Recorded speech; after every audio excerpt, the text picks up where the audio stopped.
एक गांव में श्यामू नाम का एक आदमी रहता था। वह बहुत आलसी था। आदमी पूरे दिन भर घर पर पड़ा रहता था। उसकी बीवी सीमा उसको बोलता है अरे अब तो उठ जाओ, सूरज भी आ गया, हमारे ऊपर कब तक सोते रहोगे? कुछ काम कर लेकर आओगे तो कुछ गुजारा होगा, नहीं तो हम भूखे मरे रहेंगे। तभी श्यामू बोलता है, श्यामू, ओ भाग्यवान, अब मैं तुम्हें क्या बताऊं? मैं दिन भर सोता रहता हूं तो भी मेरे आलस नहीं जाता है। अब तुम भी बताओ मैं क्या कर सकता हूं? मैं जितना भी सोता हूं मेरे लिए काम पड़ता है। तभी सीमा बोलती है, सीमा अरे सुनो, हमारे पास 3 खेत है और हम ऐसे भिखारी की तरह जी रहे हैं। तुम जो खेत पर काम करके आओ। जब तक तुम खेत पर काम नहीं करोगे, जब तक तुम्हें खाना वाना नहीं मिलेगा, खाना क्या पानी भी नहीं मिलेगा। आज तो पूरा दिन भर खेत पर काम करके आना पड़ेगा आपको, तभी जाकर आज शाम को आपको खाना मिल सकता है, वरना खाना नहीं है। तभी श्यामू सोचता है आज मैं खेत पर नहीं जाऊंगा तो ये मुझे सच्ची में खाना वाना नहीं देगी। तभी श्यामू बोलता है, हाँ ठीक है, मैं जा रहा हूँ खेत पर, आज तो पूरा दिन भर खेत में रहूंगा। फिर श्यामू खेत की ओर निकल जाता है अपना पावड़ा लेकर। तभी वो एक वृक्ष के नीचे बैठ जाता है। बैठते उसको नींद आ जाती है। तभी उसको बीवी को बोला हुआ बात याद आ जाती है।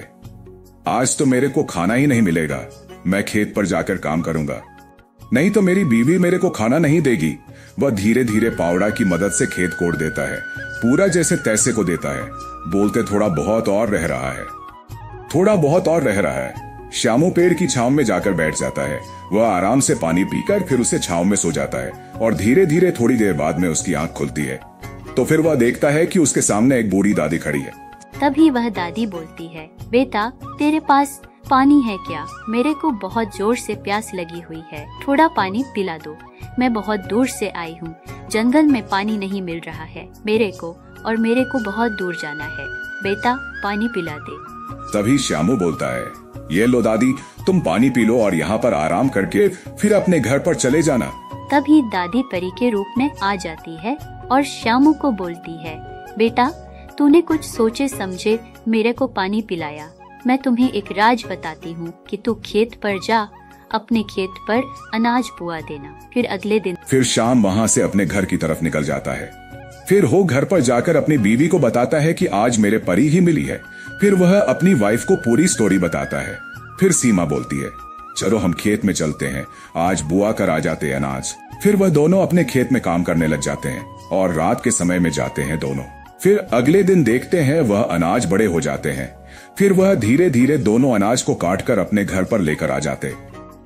कभी सीमा बोलती है, अरे सुनिए जी, यह तो सोना नहीं है, यह तो कुछ और है, तुम्हें किसी ने पागल बना दिया है। तभी श्यामू बोलता है, अरे नहीं भाग्यवान, मैं खुद उसको पानी पिलाया। तभी वहाँ पर परी आ जाती है और परी बोलती है, तुम बहुत ही आलसी थे, इसलिए मैंने बोला तुम्हारे खेत में सोना है, तो तुम सोच कर देखो, अब तुम रोज खेत पर काम करोगे तो तुम्हें कैसा लगेगा और तुम्हारी बीवी भी खुश रहेगी। तो हमें